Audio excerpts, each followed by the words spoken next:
இன்னைக்கு நம்ம பார்க்க போறது இப்ப ரிலீஸ் ஆன பொன்னியின் செல்வன் படத்தோட கதையை பத்தி தான் பார்க்க போறோம். கல்கி எழுதின பொன்னியின் செல்வன் அப்படிங்கிற ஒரு புத்தகத்தை தழுவிதான் இந்த படத்தோட கதை எடுக்கப்பட்டிருக்கு. இந்த புக்கு படிச்சவங்களுக்கு பெருசா தெரியும் இந்த கதையை பத்தி விளக்கம் சொல்ல வேண்டியதில்லை. ஆனா இந்த புக்கை பத்தி எதுவுமே தெரியாது, நான் பிளாங்கா பாக்குறேன் அப்படிங்கிறவங்களுக்கு ஒரு சின்னதா ஒரு இன்ட்ரோ கொடுத்துட்டு நம்ம இந்த படத்தோட கதைக்குள்ள போயிடலாம். நம்ம ஸ்கூல் படிக்கும் போது மூவேந்தர்களை பத்தி படிச்சிருப்போம், சேர சோழ பாண்டியர்கள் அப்படின்னு. அதுல முழுக்க முழுக்க சோழர்களை பத்தி பேசக்கூடிய கதை தான் பொன்னியின் செல்வன். இந்த கதை நம்ம மக்கள் கிட்ட அப்பவே ரொம்ப ஃபேமஸா இருந்திருக்கு. சொல்ல போனா எம்ஜிஆர்ல இருந்து அதுக்கப்புறம் வந்த பல ஜெனரேஷன் நடிகர்களும் இயக்குநர்களும் இந்த படத்தை எடுக்கணும்னு நினைச்சிருக்காங்க. பட் அவங்க பேட் லக் எடுக்க முடியாம போயிருச்சு. ஒரு வழியா இப்பதான் இந்த படத்தை எடுத்து முடிச்சிருக்காங்க. சோழ சாம்ராஜ்யத்தை முதல் ஆண்டவர்னு பார்த்தா விஜயாலய சோழன், அதுக்கப்புறம் அவரோட மகன் அப்படின்னு லிஸ்ட் பெருசா போய்கிட்டு இருக்கும். அதை நம்ம ஸ்கிப் பண்ணிக்கலாம். இந்த படத்தோட கதைப்படியும் புக்கோட கதைப்படியும் இப்ப இந்த சாம்ராஜ்யத்தை ஆண்டுட்டு இருக்கிறது யாருன்னு பார்த்தா சுந்தர சோழர் தான் இப்போ இந்த சாம்ராஜ்யத்தை ஆண்டுட்டு இருக்காரு. அவருக்கு மொத்தம் 3 பசங்க. அதுல முதல் ஆதித்த கரிகாலன், ரொம்ப திறமசாலி,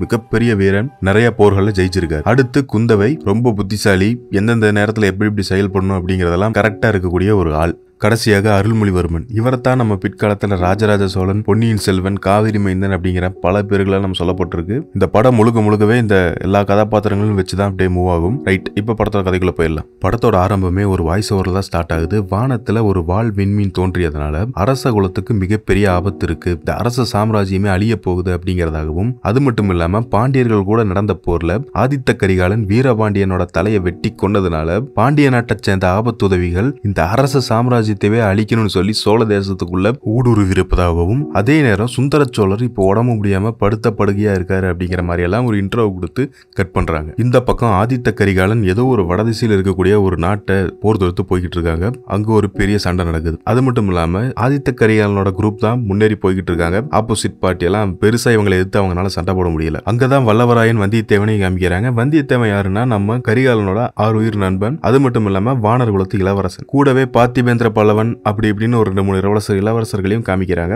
ஆதித்த கரிகாலனோட தாத்தா மலையமானையும் காட்டுறாங்க. கடைசியா எதிரி நாட்டு போர் வீரர்கள் எல்லாத்தையுமே நம்ம ஆளுக கொன்னு குவிச்சு, அது மட்டும் இல்லாம புலிக்கொடியை ஏத்தி அந்த நாட்டையும் தன்னோட கைவசம் படுத்திக்கிறாங்க. போர்ல ஜெயிச்சதுக்காக ஒரு மிகப்பெரிய பார்ட்டி நடந்துகிட்டு இருக்கு. அப்போ வந்தியத்தேவனை நம்ம ஆதித்த கரிகாலன் கூப்பிட்டு ஒரு விஷயத்த சொல்றாப்ல. இந்த மாதிரி சம்புவரையர் மாளிகையில ஏதோ ஒரு ரகசிய மீட்டிங் நடக்குது, அதுவும் சோழ தேசத்துக்கு எதிராக நடக்க போறதாக ஒரு ரகசிய செய்தி வந்திருக்குது. நீ என்ன பண்ணணும் அப்படின்னா அங்க இருக்கக்கூடிய கடம்பூர் மாளிகை போய் அங்க என்ன பேசிக்கிறாங்க, என்ன நடக்குது அப்படிங்கறதெல்லாம் கண்காணிச்சு அதை தஞ்சையில் இருக்கக்கூடிய சுந்தர சோழர் எங்க அப்பா கிட்டையும், அது மட்டும் இல்லாம பழையாறில் இருக்கக்கூடிய குந்தவை என் தங்கச்சி கிட்டையும் இதையெல்லாம் சொல்லணும்னு சொல்லி ஒரு ஆர்டர் கொடுக்குறாப்ல நம்ம வந்தியத்தேவன் கிட்ட. வந்தியத்தேவனும் நண்பன் சொன்னதுக்கு மறுப்பு இல்லாம அந்த ஆர்டர் எடுத்துக்கிட்டு தஞ்சையை நோக்கி பயணிக்க ஆரம்பிக்கிறான். இது நாள் வரைக்கும் போர்க்களம் சண்டை அப்படின்னு சொல்லி வாழ்ந்துகிட்டு இருந்தவனுக்கு நம்ம தஞ்சையோட அழகை பார்க்கும்போது அவனுக்கு ரொம்ப கண்கொள்ளா காட்சியா இருக்கு. அங்க இருக்கக்கூடிய இயற்கை வளங்களை ரசிக்கிறான். அங்க இருக்கிற அழகான பெண்கள், காவேரியாறு அப்படின்னு சொல்லி முழுக்க அந்த பயணத்தை ரொம்ப என்ஜாய் பண்ணிட்டு வரான் நம்மால். ஒரு வழியா கடம்பூர் வந்து சேர்ற நம்ம வந்தியத்தேவன் கடல்ல பெரிய பாய்மரங்கள் கட்டுன படகை பாக்குறான். பார்த்துட்டு பக்கத்துல இருக்கக்கூடிய ஒருத்தங்கிட்ட யாரு வர்றது அப்படிங்கிற மாதிரி கேட்டா, பார்த்தா தெரியல 24 போர்களில் 64 விழுப்புண்கள் பெற்ற நம்ம பெரிய பழுவேட்டர் தயா வராரு அப்படின்னு அவன் நம்ம வந்தியத்தேவன் கிட்ட சொல்றான். அது மட்டும் இல்லாம எங்கிட்ட கேட்ட மாதிரி வேற யார்கிட்ட கேட்டுறாத, உன்னை கட்டி வச்சு அடிப்பாங்க அப்படிங்கிற மாதிரி எல்லாம் அவன் சொல்றான். ஆமா, யார் இந்த பழுவேட்டரையர் அப்படின்னு உங்களுக்கு ஒரு டவுட் வரலாம். பழுவூர் அப்படிங்கிற ஒரு நாட்டோட அரசர் தான் பழுவேட்டரையர். அது மட்டும் இல்லாம இப்ப சோழ சாம்ராஜ்யத்தோட நிதி அமைச்சராகவும் இருக்காரு. சொல்ல போனா சுந்தர சோழருக்கு அடுத்து ஒரு பெரிய போஸ்டிங்ல இருக்கக்கூடியது நம்ம பழுவேட்டரையர் தான். அதோட இதுல 2 பழுவேட்டரையர்கள் இருக்காங்க. ஒருத்தர் பெரிய பழுவேட்டரையர், இன்னொருத்தர் சின்ன பழுவேட்டரையர். சின்ன பழுவேட்டரையர் தான் சோழ தேசத்தோட தளபதியா இருக்காரு. பெரிய பழுவேட்டரையர் நிதியமைச்சரா இருக்காரு. ஏன்னா நீங்க இடையில கன்ஃபியூஸ் ஆயிட்டு கூடாது இல்லையா, அதுக்காக தான். இதெல்லாம் கேட்டு முடிச்சுட்டு நம்ம வந்தியத்தேவன் ஒரு இடத்துக்கு போயிட்டு இருக்கான். நடந்து போயிட்டு இருக்கும்போது அங்க ஒரு பஞ்சாயத்து நடந்துட்டு இருக்கு. கூட்டமா இருக்காங்க. என்ன விஷயம்னு போய் உள்ள போய் பார்த்தா அங்க ஆழ்வார்க்கடியான் நம்பி அப்படிங்கிற ஒரு கேரக்டர் காமிக்கிறாங்க. அவரு சிவனடியார் கூட சண்டை போட்டு இருக்காப்ல. விஷ்ணு பெருசா சிவன் பெருசான்னு 2 பேரும் மாத்தி சண்டை போட்டு இருக்காங்க. இதையெல்லாம் பாக்குற நம்ம வந்தியத்தேவன் உள்ள வந்து அரியும் சிவனும் ஒண்ணு, இது அறியாதவங்க வாயில மண்ணு அப்படின்னு சொல்லி நம்ம நம்பியோட வாய்மலையை எடுத்து மண்ணை போட்டு விட ஒரே காமெடி தான் போங்க. யார் இந்த ஆழ்வார்க்கடியான் நம்பி? அனிருத்த பிரம்மராயர் அப்படிங்கிற ஒரு முதல் மந்திரி இருக்காப்ல சோழ நாட்டுல. அவருக்கு கீழே ஸ்பையா வேலை பார்க்கிறவன் தான் இந்த ஆழ்வார்க்கடியான் நம்பி. பிரச்சனைகள்லாம் முடிஞ்சு ஆழ்வார்க்கடியான் நம்பியும் வந்தியத்தேவனும் பேசிட்டு இருக்காங்க. அப்போ ஒரு மூடு பல்லக்குல ஒருத்தங்களை தூக்கிட்டு போயிட்டு இருக்காங்க. இதை பாக்குற வந்தியத்தேவன் யார் யாது அப்படின்னு நம்பிக்கிட்ட கேட்டா, அவரு பார்த்தா தெரியல, பழுவூர் இளையராணி நந்தினி யாருன்னு பாத்தீங்கன்னா நம்ம பெரிய பழுவேட்டையர் இருக்காது பாத்தீங்களா, அவரோட மனைவிதான் நந்தினி. அது மட்டும் இல்லாம ஆதித்த கரிகாலனோட முன்னாள் காதலியும் கூட. சோழ சாம்ராஜ்யத்தையும் சோழ நாட்டையும் அழிக்கணும் அப்படிங்கிற ஒரே எண்ணத்துக்காக பெரிய பழுவாட்டையரை வாண்டடா கல்யாணம் பண்ணியிருக்காங்க. குறிப்பா ஆதித்த கரிகாலனை பழி தீக்கணும் அப்படிங்கறது தான் நந்தினியோட எய்ம். அதுவும் வீரபாண்டியனோட தலையை ஆதித்த கரிகாலன் எடுத்தாரு அப்படிங்கிற அந்த ஒரே காரணத்துக்காக இதெல்லாம் அவங்க பண்ணிக்கிட்டு இருக்காங்க. நம்ம வந்தியத்தேவன் கடம்பூர் மாளிகைக்காக கிளம்ப ரெடி ஆகிறான். அப்போ நம்பி நம்ம வந்தியத்தேவன் கிட்ட வந்துட்டு, நீ கடம்பூர் மாளிகைக்கு தானே போற, அதை எனக்கு நல்லாவே தெரியும், பேசாம என்னையும் கூட்டிட்டு போயேன், உனக்கு நான் ரொம்ப ஹெல்ப்ஃபுல்லா இருப்பேன், பெரிய பழுவேட்டையர் அது மட்டும் இல்லாம அங்க தேவராளன் ஆட்டம் அது இது நிறைய நடக்க போகுது, எனக்கும் அதெல்லாம் பார்க்கணும்னு ஆசையா இருக்கு அப்படிங்கிற மாதிரிலாம் வந்தியத்தேவன் கிட்ட சொல்ல, வந்தியத்தேவன் நான் எதுக்கு அங்க போறேன், அங்கெல்லாம் போக கிடையாது,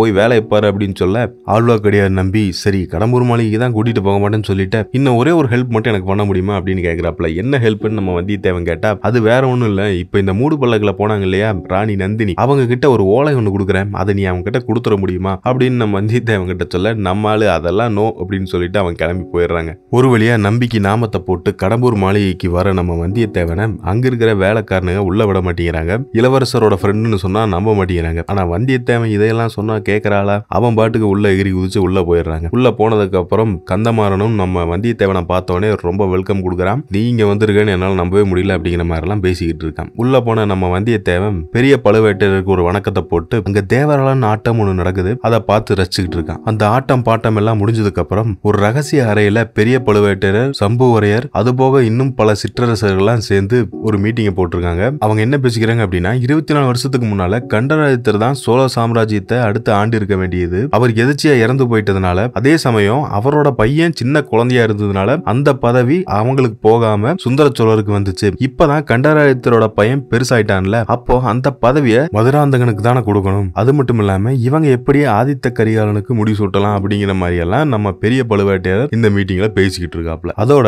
ஒரு மூடு பல்லக்கு ஒண்ணு வந்தது பாத்தீங்களா, அதுல நம்ம நந்தினி தான் இருந்தாங்க நினைச்சிட்டு இருந்தோம். ஆக்சுவலா அதுல பார்த்தா நந்தினி இல்லங்க, மதுராந்தகன் தான் இருக்கான். அவன் வந்து இங்க இருக்கிற அரசர்கிட்ட எல்லாம் சப்போர்ட் கேட்கறான். நீங்க ஆதரவு கொடுத்தா மட்டும்தான் நான் அரசனாக முடியும், அவனுக்கு பதவி மேல ஆசை அதிகம். இதை எல்லாமே நம்ம வந்தியத்தேவன் மேல இருந்து ஒளிஞ்சு பார்த்துக்கிட்டு இருக்காங்க. அது மட்டும் இல்லாம இந்த சைடு நம்ம ஆழ்வார்க்கடியார் நம்பியும் இந்த விஷயத்த ஒட்டு கேட்டுக்கிட்டு இருக்கான். ஆக மொத்தம் சிற்றரசர்கள்லாம் சேர்ந்து இந்த மாதிரி ஒரு சதி பண்ணி பிளான் போட்டுக்கிட்டு இருக்காங்க.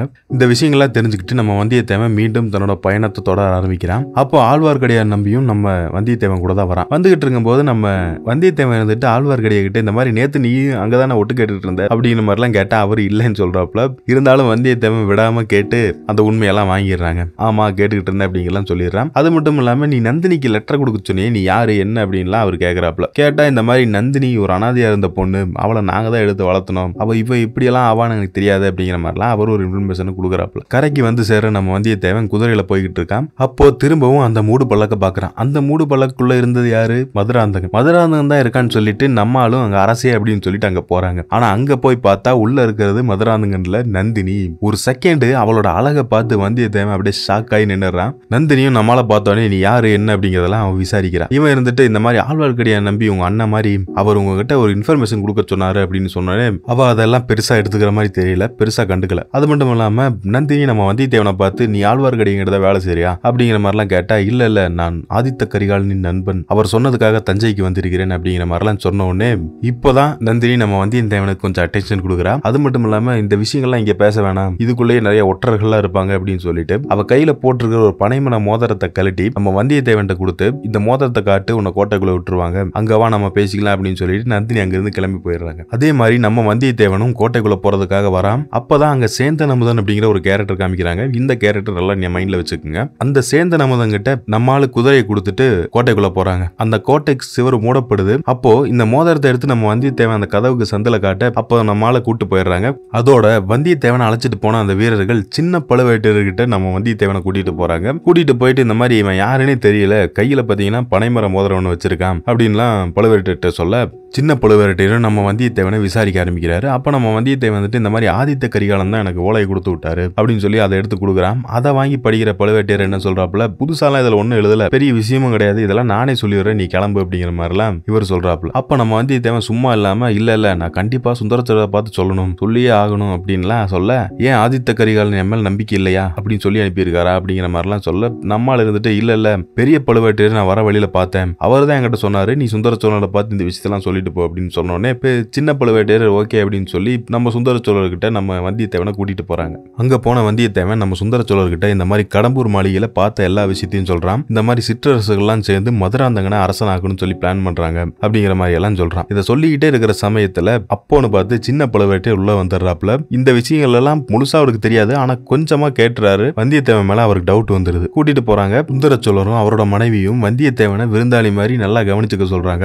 ஆனா இங்க ட்விஸ்ட் என்னன்னு பார்த்தா சின்ன பழுவேட்டையர் ஆளு கூட்டு போனாங்க இல்லையா, அவங்க என்ன பண்றாங்கன்னா வந்தியத்தேவனை ஜெயில அடைக்கணும் அப்படின்னு சொல்லி கூட்டிட்டு போறாங்க. இதையெல்லாம் தெரிஞ்சுக்கிட்ட நம்ம வந்தியத்தேவன் சும்மா இருப்பானா, அங்கிருந்து தப்பிச்சு ஓடிடுறாங்க. தப்பிச்சு போன வந்தியத்தேவன் ஒரு இடத்துல போய் நின்றுட்டு இருக்கான். அப்போ அங்க மேல இருந்து ஒரு ஏணி ஒண்ணு வருது. அதுல ஏறி நம்ம ஆளு மேல வராங்க. ஆனா ஆக்சுவலா அந்த ஏணி வேற யாருக்கோ போடப்பட்டிருக்கு. நம்ம வந்தியத்தேவன் உள்ள வந்துடுறான். உள்ள வந்து நந்தினியை மீட் பண்றான். நீ எப்படி உள்ள வந்தன்னு இவங்க கேட்க, இல்ல இந்த மாதிரி இவங்க தான் ஏணியை போட்டு ஹெல்ப் பண்ணாங்க, நான் உள்ள வந்தேன்னு சொல்ல, நீ மோதிரத்தை காமிச்சிருந்தா வாசல் வழியே வந்திருக்கலாமே, இப்படி ரகசிய வழியில வர வேண்டிய அவசியம் என்ன அப்படிங்கிற மாதிரிலாம் நம்ம நந்தினி கேட்கறாங்க. அது மட்டும் இல்லாம என்ன விஷயம் டீட்டெயிலாம் கேட்டு அந்த ஓலை ஒண்ணு வச்சிருப்பான் பாத்தீங்களா, அதை அவன் எழுதியிருப்பான் ஆதித்த கரிகாலன் சொன்ன மாதிரி. அதை எடுத்து நம்ம நந்தினி படிக்கிறா. படிச்சுட்டு இதுக்கு பதிலா குந்தவை என்ன ஓலை தரா அப்படிங்கறத நீ எனக்கு கொண்டு வந்து கொடுக்கணும், அப்படி நீ கொண்டு வந்து கொடுத்தனா உன்னை நான் இங்கிருந்து தப்பிக்கிறதுக்கு அளவு பண்றேன்னு சொல்லி ஒரு ரகசியமா ஒரு கதவு இருக்கும். அந்த கதவு மூலியமா நம்ம வந்தியத்தேவனை அவ தப்பிக்க வைக்கிறா. அதே சமயம் இந்த பக்கம் பெரிய பழுவேட்டையர் அரண்மனைக்கு வராப்ல. வந்துட்டு சின்ன பழுவேட்டையர்கிட்ட பேசிட்டு இருக்காரு. அவர் என்ன சொல்றாருன்னா, இந்த மாதிரி ஒற்றன் ஒருத்த வந்துட்டான், அவன் வந்துட்டு காஞ்சியில் இருக்கக்கூடிய அந்த மாளிகைக்கு வந்து தங்க சொன்ன மாதிரி ஒரு ஓலை ஒண்ணு கொண்டு வந்திருந்தான். அதோட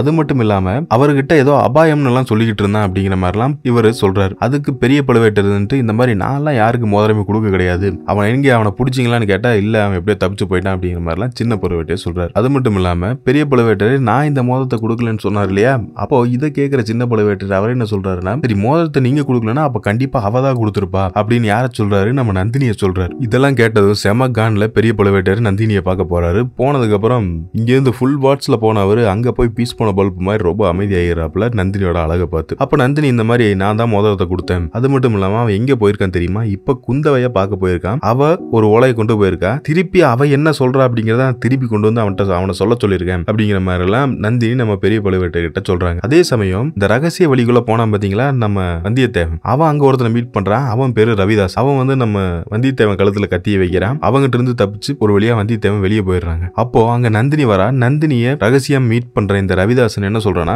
பாண்டிய மன்னரை கொண்டதை மறந்துட்டியா, நீ இங்க ராணியா வந்ததுக்கு அப்புறம் இந்த ராணியோட வாழ்க்கை அனுபவிக்க ஆரம்பிச்சிட்ட, அதுக்கெல்லாம் பழி தீக்கணுங்கிறத மறந்துட்டியா அப்படிங்கிற மாதிரிலாம் சொல்ல, அவ பொற்காசுகளை எடுத்து நம்ம ரவிதாசன் கிட்ட கொடுத்து இலங்கையில் இருக்கக்கூடிய அருள்மொழிவர்மனோட தலையை கொண்டு வா அப்படின்னு சொல்லி அனுப்புறா. கட் பண்ணா இந்த பக்கம் அந்த ரவிதாசன் ஒருத்தனை காமிச்சாங்க பாத்தீங்களா, அவன் கூட இருக்கிற சில குரூப் எல்லாம் சேர்த்து அருள்மொழிவர்மனோட தலையை கொண்டு வரும் அப்படின்னு சொல்லி சபதம் எடுத்துக்கிட்டு இருக்காங்க. இவங்க வேற யாரும் இல்லைங்க, இவங்க தான் அந்த பாண்டிய நாட்டு ஆபத்து உதவிகள் சொன்னாங்க பாத்தீங்களா, அவனுக்கு தான் இவனுங்க. ரகசிய வழி மூலியமா பழையாறைக்கு தப்பிச்சு வர நம்ம வந்தியத்தேவன் சேந்தன் அமுதன் அப்படின்னு ஒரு கேரக்டரை பார்த்திருப்போம் பாத்தீங்களா, அவங்கிட்ட போய் ஹெல்ப் கேட்கறான். இந்த மாதிரி குந்தவையை நான் பார்க்கணும், அதுக்கு நீ தான் எனக்கு ஹெல்ப் பண்ணணும் அப்படிங்கிற மாதிரிலாம் சொல்ல, சேந்தன் அமுதன் நம்ம குந்தவை கிட்டே போய் டைரக்டா பேசுறாங்க. இந்த மாதிரி நம்ம வந்தியத்தேவன் அப்படிங்கிற ஒருத்தன் உங்களை பார்க்க வந்திருக்கான், என்ன விஷயம் அப்படிங்கலாம் எனக்கு தெரியல அப்படிங்கிற மாதிரி எல்லாம் நம்மளால அங்க பேசுறான். அதுக்கப்புறம் ஒரு தனியான இடத்துல வந்தியத்தேவன் நம்ம குந்தவையை சந்திக்கிறான். சந்திச்சு இந்த மாதிரி ஆதித்த கரிகாலன் சொன்ன விஷயங்கள் எல்லாத்தையுமே குந்தவை கிட்ட சொல்றான். அது மட்டும் இல்லாம அந்த கடம்பூர் அரண்மனையில நடந்த விஷயங்கள்லாம் இருக்கு பாத்தீங்களா, அதை எல்லாத்தையுமே சொல்றான். அதோட சுந்தர சோழர்கிட்டையும் இந்த இன்ஃபார்ம் பண்ண எல்லா விஷயத்தையும் நம்ம குந்தவை கிட்ட சொல்ல, இதையெல்லாம் கேட்டோன்னே அவங்க ஒரு முடிவு பண்றாங்க, ஏதோ பெரிய ஆபத்து நடக்க போகுது அப்படின்னு சொல்லிட்டு நம்ம வந்தியத்தேவனுக்கு அவங்க ஒரு ரெக்வஸ்ட் வைக்கிறாங்க. என்னன்னா, இலங்கையில் இருக்கக்கூடிய அருள்மொழிவர்மனை போய் கூட்டிட்டு வர சொல்றாங்க, இப்பதான் அந்த பிரச்சனைகள்லாம் சால்வ் பண்ண முடியும் அப்படின்னு சொல்லி இந்த ஒரு ஹெல்ப்பை நம்ம வந்தியத்தேவன் கிட்ட சொல்றாங்க. அது மட்டும் இல்லாம கண்டதும் காதல் அப்படின்னு சொல்லுவாங்க பாத்தீங்களா, அந்த மாதிரி நம்ம வந்தியத்தேவனும் குந்தவையும் காதலிக்கிறாங்க அப்படிங்கறத அவங்க பேசிக்கிற விதத்திலேயே தெரியும். அதே சமயம் இந்த பக்கம் நம்ம மதுராந்தகனை காமிக்கிறாங்க, அவனோட அம்மாவையும் காமிக்கிறாங்க. அவங்க என்ன சொல்றாங்க மகன் கிட்ட, இந்த மாதிரி அரசனாகணும்னு சொல்லி ஆசைப்பட்டியாமே, இதெல்லாம் வேணாம், உங்க அப்பா உன்னை சிவன் பக்தனா தான் ஆகணும்னு ஆசைப்பட்டாரு, நீ அந்த மாதிரி தான் ஆகணுமே தவிர அரசர் பதவிகளை நீ ஆசைப்படக்கூடாது அப்படிங்கிற மாதிரி எல்லாம் இவங்க சொல்றாங்க. ஆனா மதுராந்தகன் இதுக்கெல்லாம் மறுக்கிறான், எனக்கு அதெல்லாம் தேவையே இல்லை, நான் அரசனா தான் ஆகணும் அப்படின்னு சொல்லிட்டு கோபமா பேசிட்டு அவன் அங்கிருந்து அப்படியே கிளம்பி போயிடுறான். அதே சமயம் இந்த பக்கம் ஆதித்த கரிகாலனுக்கு அவரோட தாத்தா ஒரு அட்வைஸை போட்டிருக்காப்ல, பழுவேட்டையர்கள் கூட்டு சதி பண்றாங்க, இதனால அரசருக்கும் உன்னோட உயிருக்கும் மிகப்பெரிய ஆபத்து இருக்கு, சோ நீ ரொம்பவே கேர்ஃபுல்லா இருக்கணும், இனி இங்க இருக்கவே கூடாது, வா நம்ம தஞ்சாவூரே போலாம், இந்த பிரச்சனைகள்லாம் ஒரு பைசல் பண்ணும் அப்படிங்கிற மாதிரிலாம் நம்ம தாத்தா சொல்றாப்ல. நம்ம ஆதித்த கரிகாலன் நான் அங்க வரவே மாட்டேன் அப்படிங்கிற மாதிரி அவன் சொல்றான். அதோட இவர் சும்மா இருக்காம நம்ம அந்த நந்தினியை பத்தி பேச ஆதித்த கரிகாலன் செமைய காண்டாயிராப்ல அங்கிருந்து கிளம்பி போயிடுறாரு. அவர் கிளம்பி போய் ரகசியமா ஒரு இடத்துல நின்றுட்டு இருக்கும்போது அங்க வர பார்த்திபேந்திரன் நம்ம ஆதித்த கரிகாலன் கிட்ட கேட்கறான், நந்தினிங்கிற பேரை கேட்டாலும் நீங்க டென்ஷன் ஆகுறீங்க, ஏன் என்ன காரணம் அப்படிங்கிற மாதிரிலாம் நம்ம ஆதித்த கரிகாலன் கிட்ட கேட்க, அப்பதான் அவர் இந்த விஷயத்த சொல்றாரு, இவங்க சின்ன வயசுல இருந்தே 2 பேரும் காதலிச்சிருப்பாங்க, அந்த ஸ்டோரி எல்லாம் சொல்றாரு. அதோட கொஞ்ச நாள் கழிச்சு அவ காணாம போயிருப்பா. காணாம போனதுக்கு அப்புறம் அந்த வீரபாண்டியரை கொல்ல போகும்போது அந்த குடில்ல ஆதித்த கரிகாலன் நந்தினியை பார்த்திருப்பான். அவ காலில் விழுந்து கெஞ்சுவா, இந்த மாதிரி கொல்லக்கூடாது அப்படின்னு சொல்லி. இருந்தாலும் சொல்ல கேட்காம வீரபாண்டியரோட தலையை ஆதித்த கரிகாலன் வெட்டி எடுத்துருவான். அதுக்கப்புறம் தான் நந்தினி ஆதித்த கரிகாலனை கொல்லணும் அப்படிங்கிற ஒரு பிளானுக்கு வருவா. அதோட தன் காதலி எப்படி பார்த்ததுக்கு அப்புறம் மனசு வந்து ஆதித்த கரிகாலனும் ரொம்ப ரூடா மாறிடுறாரு. கட் பண்ணா இந்த பக்கம் நம்ம அருள்மொழிவர்மனோட என்ட்ரி. இலங்கையில ஒரு போர் நடக்குது. இந்த சண்டை காட்சிகள்லாம் சிறப்பா இருக்கும். அந்த விஷுவலா நீங்க ஃபீல் பண்ணணும்னா கண்டிப்பா தியேட்டர்ல போய் பார்க்கணும். நம்ம அருள்மொழிவர்மன் தான் அந்த இதுல ஜெயிக்கிறாப்ல. ஜெயிச்சதுக்கு அப்புறம் அங்க இருக்கக்கூடிய ஒரு முதல் மந்திரி ஒருத்தர் நம்ம அருள்மொழிவர்மனை இங்கேயே தலைமையா ராஜாவா பொறுப்பெடுத்துக்க சொல்றாரு. ஆனா இவரோ இல்ல, நான் சோழ நாட்டு மக்களின் வேலைக்காரன் தான், அந்த பொறுப்பை தான் எங்க அப்பா கொடுத்திருக்காரு, அதனால இன்னொரு முறை மணிமகுடத்தை என்னால தொட முடியாது அப்படிங்கிற மாதிரி இவர் வேணான்னு சொல்லிடுறாரு. அதே நேரம் இந்த பக்கம் சோழ தேசத்துல பழையாறையில் இருக்கக்கூடிய குந்தவை இங்க தஞ்சைக்கு வராங்க. நந்தினியும் குந்தவையும் ஃபர்ஸ்ட் டைம் மீட்டிங் பண்ணிக்கிறாங்க. இந்த சீன்லாம் பார்க்க வெறித்தனமா இருக்கும். பேக்ரவுண்ட் ஸ்கோர்லாம் சூப்பராகவே இருக்கும். இங்க வந்த குந்தவை நம்ம சுந்தர சோழர்கிட்ட இந்த மாதிரி விஷயத்தெல்லாம் டிஸ்கஸ் பண்ணிட்டு இருக்காங்க. என்னது, இந்த வந்தியத்தேவன் சொல்லிட்டு போனா பாத்தீங்களா, அந்த விஷயத்தை தான். இந்த மாதிரி மதுராந்தகனுக்கு பதவி ஆசை வந்துருச்சு அப்படிங்கறதெல்லாம் குந்தவை சொல்லிக்கிட்டே இருக்கும்போது சுந்தர சோழரும் இதெல்லாம் தன்னால நம்ப முடியல அப்படிங்கிற மாதிரிலாம் அவர் பேசிட்டு இருக்காரு. அது மட்டும் இல்லாம பழுவேட்டையர் ஒரு காலத்துல ரொம்ப நல்லவதா இருந்தாரு. ஆனா இப்போ அந்த பழுவேட்டையர் இப்ப கிடையாது. முழுக்க அவர் நந்தினியோட கை பொம்மையாவே மாறிட்டாரு. அவளோட கண்ட்ரோல் இருக்கிறதுனாலதான் அவர் இப்படி இருக்காரு அப்படிங்கிற மாதிரி எல்லாம் நம்ம குந்தவை சொல்றாங்க. அது மட்டும் இல்லாம அங்க சிற்றரசர்கள் எல்லாரும் சேர்ந்து ஒரு மீட்டிங் நடக்குது. இந்த மீட்டிங் நம்ம குந்தவைக்கு தெரிய வர அவங்க இதுல ஏதோ ஒரு பிளான் பண்ணணும்னு சொல்லி அவங்க என்ன பண்றாங்கன்னா, அங்க போய் அருள்மொழிவர்மனுக்கும் ஆதித்த கரிகாலனுக்கும் கல்யாண வயசு வந்துருச்சு. சோ இந்த சிற்றரசர்களா இருக்காங்க பாத்தீங்களா, இதுல இருந்தே ஒரு 2 பொண்ணை தேர்ந்தெடுத்து நம்ம கட்டிக்கலாம் அப்படிங்கிற மாதிரி அவங்க பேசிவிட அங்க இருக்கிற அவனுங்களுக்குள்ளே ஒரு குழப்பம் ஆயிருது. இளவரசர்களுக்கு பொண்ணு கொடுக்கணும்னா கண்டிப்பா எல்லாருக்கும் ஒரு எதிர்பார்ப்பு இருக்கும் இல்லையா, அவங்க எல்லாருமே ஆசைப்படுறாங்க போல.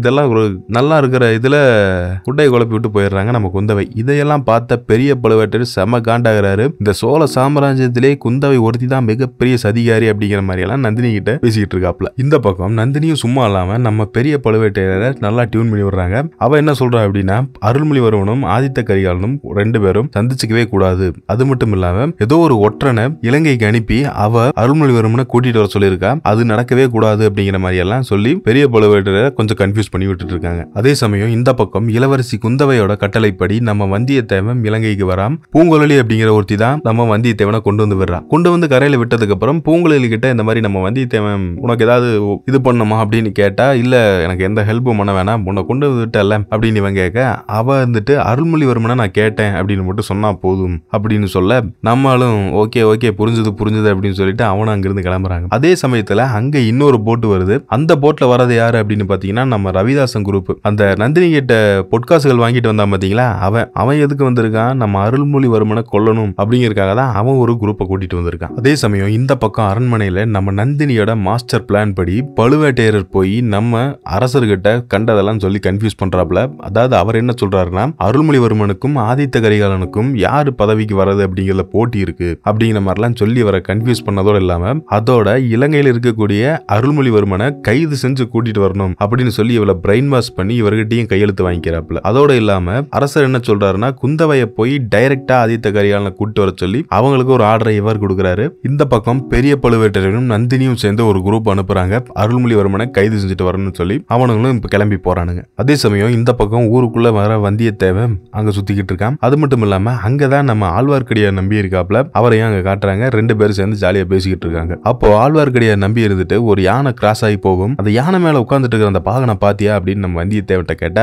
அதெல்லாம் எவையா பாப்பா அப்படிங்கிற மாதிரி நம்மால் சொல்றாப்ல. அப்போ கொஞ்ச தூரம் அவங்க போயிட்டு இருக்கும்போது ஒரு 2 குதிரை வருது. அதுல ஒருத்தரை மட்டும் கூப்பிட்டு போகணும்னு ஒருத்தர் வந்து சொல்றான். நம்ம ஆழ்வார்க்கடியார் நம்பியை கூட்டிட்டு போக பாக்குறாங்க. நம்மால் என்ன பண்றான், ஆழ்வார்க்கடியான கீழே இழுத்து விட்டு அது மேல அந்த குதிரை மேல ஏறி இவன் போறாங்க. அப்படி போய்கிட்டே இருக்கும்போது குதிரையிலிருந்து ஒருத்தர் இறங்கி வந்து நம்ம வந்தியத்தேவன் கிட்ட ஒரு ஓலை இருக்கு பாத்தீங்களா, அந்த ஓலையை பிடிங்கிறான். புடுங்கினதோட இல்லாம இந்த ஓலை உனக்கு வேணும்னா என் கூட வந்து நீ சண்டை போட்டு இந்த ஓலையை நீ வாங்கிட்டு போ அப்படிங்கிற மாதிரி சொல்றாப்ல. நம்மளும் சும்மா இருக்காம அங்க போய் சண்டை போடுறான். கொஞ்ச நேரம் சண்டை போட்டே இருக்கும்போது இளவரசி அப்படின்னு நம்ம வந்தியத்தேவன் சொல்றான். ஆக்சுவலா இந்த ஓலையை புடுங்கினது வேற யாரும் இல்ல, நம்ம அருள்மொழிவர்மன் தான். அவர் இருந்துட்டு நம்ம வந்தியத்தேவன் கிட்ட எப்படி என்ன பார்த்து கண்டுபிடிச்ச அப்படிங்கிற மாதிரி கேட்டா, இல்ல நான் முதல்லயே பார்த்து கண்டுபிடிச்சிட்டேன், இந்த மாதிரி குந்தவை உங்ககிட்ட கொடுக்க சொன்ன ஓலை அப்படின்னு சொல்லி இதை நம்ம ஆளு கொடுக்குறாங்க. ஆக்சுவலா இது புக்ல வேற மாதிரி இருந்துச்சு, படத்துல வேற மாதிரி எடுத்திருக்காங்க. பட் அவ்வளோ டீட்டெயிலையும் எடுத்தா படம் பல மணி நேரம் கடந்து போயிடும் என்னமோ நினைச்சிட்டாங்களோ என்னமோ. குந்தவை அனுப்பின ஓலையெல்லாம் படிச்சு முடிச்சதுக்கு அப்புறம் ஆழ்வார்க்கடியார் நம்பி நம்ம அருள்மொழிவர்மன் வந்தியத்தேவன் 3 பேரும் ஒரு தேர்ல போயிட்டு இருக்காங்க. அப்படி போயிட்டு ஒரு பாலத்து மேல போயிட்டு இருக்கும்போது அங்க இருக்கிற பாலத்தை யாரோ உடச்சு விட்டு விட்டுறாங்க. எல்லாம் அப்படியே தண்ணிக்குள்ள விழுந்துடுறாங்க. இதை பண்ணது யாரு அப்படின்னு பாத்தீங்கன்னா வேற யாரும் இல்ல, நம்ம ரவிதாசன் குரூப் தான் இந்த மாதிரி பண்ணிருக்காங்க. இப்போ அவங்கள எல்லாத்தையும் ஒரு வலையை போட்டு அவனுக்கு பிடிச்சிடுறாங்க. பிடிச்சதுக்கு அப்புறம் அங்க யானை மேல யாரோ ஒருத்தங்க வராங்க, ஒரு லேடி வராங்க. அந்த லேடி இவங்க 2 பேர்த்தையும் காப்பாத்துறாங்க. அவங்க யானையில வந்ததுனால இவனுங்க எல்லாம் அவங்கள பார்த்து பயந்து ஓடிடுறானுங்க. அருள்மொழிவர்மனும் வந்தியத்தேவனும் சேஃபா தப்பிச்சிடுறாங்க. இப்போதைக்கு அவங்க குடிலுக்கு வந்து பேசிட்டு இருக்கும்போது நம்ம ஆழ்வார்க்கடியை நம்பி பார்த்து வந்தியத்தேவன் அந்த யானை மேல வந்த அவங்கள பார்க்கும்போது எங்கேயோ பார்த்த மாதிரி இல்லை அப்படிங்கிற மாதிரிலாம் பேசிக்கிட்டு இருக்க, நம்ம அருள்மொழிவர்மன் வந்துட்டு இல்ல அவங்க ஊமை ராணி பல ஆபத்துகள்ல இருந்து என்ன காப்பாத்திருக்காங்க அப்படிங்கிற மாதிரிலாம் பேசிட்டு இருக்காரு. அதோட எனக்கு ஏன் பொன்னியின் செல்வன் பேர் வந்துச்சு அப்படின்னு தெரியுமான்னு வந்தியத்தேவன் கிட்ட கேட்டா, தெரியுமே நீங்க பொன்னி ஆத்துல விழுந்துட்டீங்க, அதனாலதான் உனக்கு பொன்னியின் செல்வன் பேர் வந்துச்சு அப்படிங்கிறாங்க. அப்படி இல்ல, ஆனா ஆத்துல விழுந்தது உண்மைதான், ஆனா என்ன காப்பாத்தினது யாரு தெரியுமா? இப்ப வந்து நம்மளை காப்பாத்தினாங்க இல்லையா, அந்த ஊமராணி தான் என்ன காப்பாத்தினாங்க. அவங்களுக்கும் எனக்கும் என்ன பந்தம் அப்படிங்கறதெல்லாம் புரியல அப்படின்னு சொல்லி ஒரு கல்வெட்டுகள்லாம் காட்டுறாப்ல. நம்மால தப்பிச்சது அந்த பல டிராயிங்ஸ் எல்லாம் அதுல வரைஞ்சு வச்சிருக்காங்க. எல்லாம் ஒரே மர்மமா இருக்கு. இந்த பக்கம் குந்தவை ஆதித்த கரிகாலனை சந்திக்கிறதுக்காக காஞ்சிபுரம் வராங்க. வந்துட்டு ஆதித்த கரிகாலனை தஞ்சைக்கு வர சொல்றாங்க. ஆனா ஆதித்த கரிகாலனும் அங்கெல்லாம் வர முடியாது அப்படிங்கிற மாதிரிலாம் அவர் பேசுறாப்ல. இது எல்லாம் ஏன் நீ சொல்ற எனக்கு தெரியும், நந்தினி இருக்கனால தான் நீ சொல்ற அப்படிங்கிற மாதிரிலாம் இவங்க கேட்கறாங்க. அதுக்கு ஆதித்த கரிகாலன் நந்தினி நானும் பிரிஞ்சதுக்கு காரணமே நீதான் அவளை காணாம போக வச்ச அப்படிங்கிற மாதிரிலாம் குந்தவை கிட்ட சண்டை போட, குந்தவை இருந்துட்டு நான் ஒன்னும் எனக்கு இதை பத்தின பொறுப்பு இருக்கு, நான் இந்த நாட்டோட இளவரசி, எல்லாத்தையுமே நான் கண்காணிக்க வேண்டியது இருக்கு அப்படிங்கிற மாதிரிலாம் அவங்க பேசுறாங்க. என்ன ஆனாலும் சரி நந்தினி இருக்கிற வரைக்கும் நாங்க வரமாட்டேன் அப்படின்னு சொல்லி ஆதித்த கரிகாலன் கட் அண்ட் ரைட்டா சொல்லிடுறாப்ல. இந்த பக்கம் நம்ம பெரிய பழுவேட்டையர் அனுப்பிச்ச ஒரு குரூப் இருக்கு பாத்தீங்களா, நம்ம அருள்மொழிவர்மனை அரெஸ்ட் பண்ணுன்னு சொல்லி அவனுங்க இங்க வரானுங்க. அப்போ பூங்குழலி இதை பாக்குறா. பார்த்துட்டு இது பெரிய வேளாரோட இடம், இங்க வந்து நீங்க எந்த இன்ஃபுளுன்ஸும் பண்ண முடியாது அப்படிங்கிற மாதிரிலாம் அவங்க கிட்ட சொல்ல, அவங்க இதெல்லாம் நாங்க ஒண்ணும் பண்ண முடியாது, இது அரசரோட ஆணை, கண்டிப்பா நாங்க கைது செஞ்சு கூட்டிட்டு தான் போகணும் அப்படிங்கிற மாதிரிலாம் அவங்க இவகிட்ட சொல்றா. இவன் இந்த விஷயத்துல தெரிஞ்சுக்கிறான். அதே சமயம் இந்த பக்கம் நம்ம அந்த பாண்டிய நாட்டு ஆபத்துதவிகள் இருந்தானுங்க பாத்தீங்களா, அவனுங்களுக்கு ஒரு போட் ஓட்டுறவன் ஹெல்ப் பண்ணிருப்பான். அவனுங்க எல்லாத்தையுமே இவனுங்க கொண்டுகிட்டு இருப்பானுங்க, நம்ப வச்சு ஏமாத்திட்டு இருப்பானுங்க. அதுல ஒருத்தவன் இந்த மாதிரி லங்கா மன்னர்கிட்ட கூட்டிட்டு போனா உனக்கு நான் ஹெல்ப் பண்றேன், நீ சொன்னது நடக்கும் அப்படிங்கிற மாதிரிலாம் சொல்ல, அவனும் அந்த அரசர்கிட்ட கூட்டிட்டு போறாங்க. இவன் யாருன்னு தெரியுதுங்களா, அந்த இன்டர்வல் பிளாக்ல நம்ம அருள்மொழிவர்மன்கிட்ட சண்டை போட்டு தோத்து போனான் பாத்தீங்களா, அவன் தான். அவங்கிட்ட கூட்டிட்டு போறாங்க. அவங்கிட்ட கூட்டு போய் என்ன சொல்றாங்க அப்படின்னா, இவனை கைது பண்ண பல கப்பல் வந்திருக்கு, சோ இவங்க நீங்க எனக்கு ஹெல்ப் பண்ணீங்கன்னா நான் அருள்மொழிவர்மனை கொல்லுவேன் அப்படிங்கிற மாதிரிலாம் சொல்ல, அவன் ஆல்ரெடி தோத்து போயிருக்கான் இல்லைங்களா, அவன் வந்து இவனுக்கு சப்போர்ட் பண்ண ஒத்துக்கிறான். அந்த மன்னரும் ஒத்துக்கிறாரு. இவங்களுக்கும் படைபலத்தை அனுப்புறாரு இவங்க கூட. அதே சமயம் இந்த பக்கம் ஆதித்த கரிகாலன் அனுப்புனதுனால பார்த்திபேந்திர பல்லவன் நம்ம அருள்மொழிவர்மனை பார்க்க வரான். தான் கூடவே அவங்களை கூட்டு வர சொன்னதா சொல்ல, அதே சமயம் இந்த பக்கம் பெரிய வேலர் ஒரு விஷயத்த சொல்றாரு. என்னன்னா, நம்ம பூங்குழலி அந்த விஷயத்தெல்லாம் கேதர் பண்ணிட்டு வந்தா பாத்தீங்களா, அந்த விஷயத்த நம்ம பூங்குழலி மூலியமா தெரிஞ்சுக்கிட்டு அருள்மொழிவர்மன்கிட்ட சொல்ல, அவளும் சொல்றா.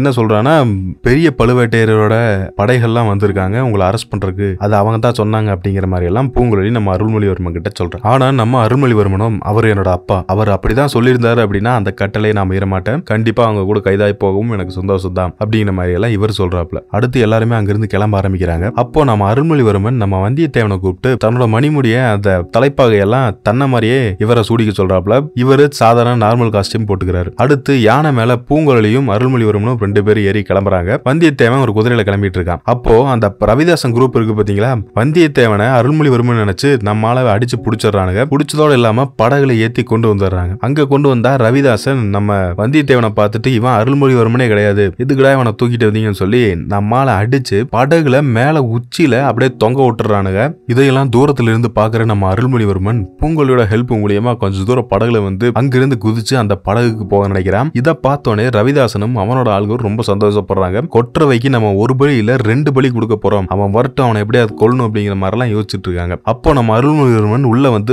சண்டை போடுறாப்ல. இந்த சண்டைகள்லாம் சிறப்பா இருக்கும். அதே சமயம் அங்க சரியான புயல் அடிக்குது, பயங்கரமா மழையும் வருது. ஒரு வழியா கஷ்டப்பட்டு எப்படியோ வந்தியத்தேவனை நம்மால அங்கிருந்து காப்பாத்துறாங்க. காப்பாத்தி 2 பேரும் அங்க இருக்கிற எல்லாத்து கூட சண்டை போடுறாங்க. இவங்க வெறும் 2 பேர் தான், ஆனா அவங்க கிட்டத்தட்ட பார்த்தா ஒரு 30-40 பேர் இருப்பானுங்க. 30-40 பேர்த்த ஒரு 2 பேர் எப்படி சமாளிக்க முடியாது, கஷ்டம் இல்லையா? அப்போ மழை வேற நல்லா வந்துட்டு இருக்கு. அந்த படகெல்லாம் கொஞ்சம் கொஞ்சமா உடஞ்சு விழுக ஆரம்பிக்குது. இருந்தாலுமே அவனுங்க நிறைய பேர் இருக்கிறனால இவங்கனால ஒரு கட்டத்துக்கு மேல சண்டை போட முடியாம போகுது. அதே சமயம் இந்த பக்கம் புயல்ல நம்ம பூங்குழலியும் போராடிக்கிட்டு இருக்கா. எப்படியாவது இவங்களை காப்பாத்தணும் அப்படிங்கிற அப்படிங்கிற மாதிரிலாம் அவளும் போராடுறா. ஒரு கட்டத்துல 2 பேருமே தண்ணிக்குள்ள விழுந்துடுறாங்க. 2 பேரும் தண்ணிக்குள்ள மூழ்கிடுறாங்க. சோழ நாட்டு பக்கம் இந்த செய்தி போயுது. அதாவது அங்க என்ன போகுதுன்னா 2 பேரும் இறந்துட்டாங்க அப்படின்னு சோழ நாடே சோகத்துல மூழ்குது. அருள்மொழிவனோட இறப்பு அங்க இருக்கிற யாராலையுமே தாங்கிக்க முடியல. சுந்தர சோழர் நடுநடுங்கி போறாரு. குந்தவையும் மனசுடைஞ்சு போறாங்க. அந்த செய்தி அந்த நாடு பூரா பயங்கரமா பரவ ஆரம்பிக்குது. அதே சமயம் இந்த பக்கம் கட் பண்ணி நம்ம ஊமை ராணி கடல்ல தண்ணியில நீந்தி போயிட்டு இருக்க மாதிரி காமிக்கிறாங்க. அப்படியே கட் பண்ணி பாகம் 2 அப்படின்னு போட்டுறாங்க.